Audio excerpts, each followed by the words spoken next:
Kahit bawal, lantaran pa rin ang pagparada ng ilang motorista sa mga bawal na lugar sa Metro Manila. Narito po ang aking unang balita. Malinaw ang isinasaad ng karatulang ito. Bawal pumarada anumang oras, kundi ituto ang sasakyan. Pero kahit saang lane ka man bumaling, may mga nakaparada pa rin na tila walang paki.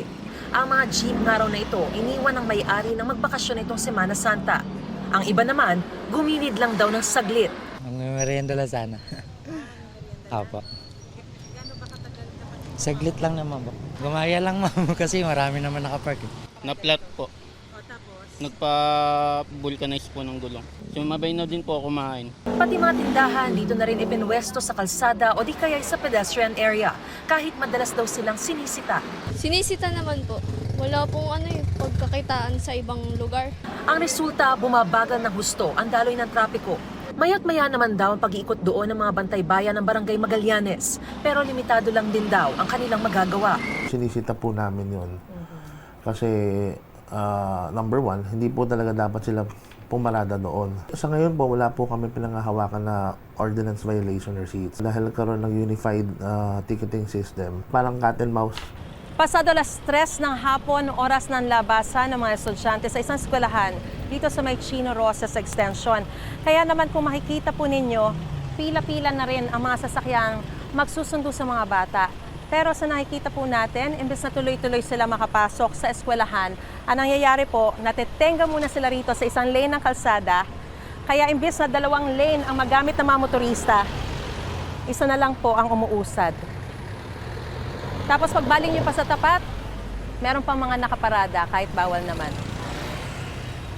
Nanghingan ko ng pahayag ang isa sa mga eskwelahan kung saan mas mabigat ang traffic. Kasi po, puno po ma'am eh. Pagka pumapasok na po kasi yung pick up po namin. Nag-pick up na po ma'am. Nakikipag-ugnayan na raw sa MMDA ang Barangay Magallanes. Given yung namin, ma'am, yung resources namin, limited po yung personnel namin. So, hindi namin kaya 24 hours na nandun. Hinihikayat ng MMDA ang mga traffic bureau ng mga lungsod na magsumiti na ng pangalan ng kanilang mga enforcer para ma-deputize sila. Pero pagdating daw sa barangay, kasi there's no protocol yet as regard to deputizing them na pwede sila mag-issue ng paniket.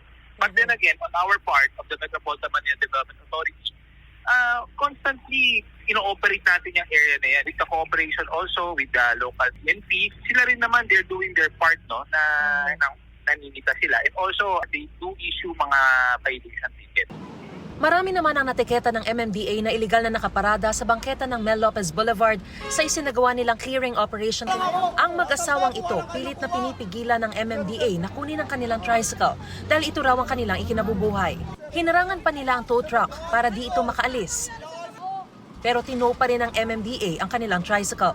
Paliwanag ng MMDA, everyone needs to make a living, but lagi natin pinapaalalahanan din na ang paghahanap buhay dapat po yan ilagay sa tamang paraan at lalong-lalo po sa tamang lugar. mga kapuso, para una ka sa mga balita, mag-subscribe sa GMA Integrated News sa YouTube. Sa mga kapuso abroad, subaybayan niyo po kami sa GMA Pinoy TV at sa www.gmanews.tv.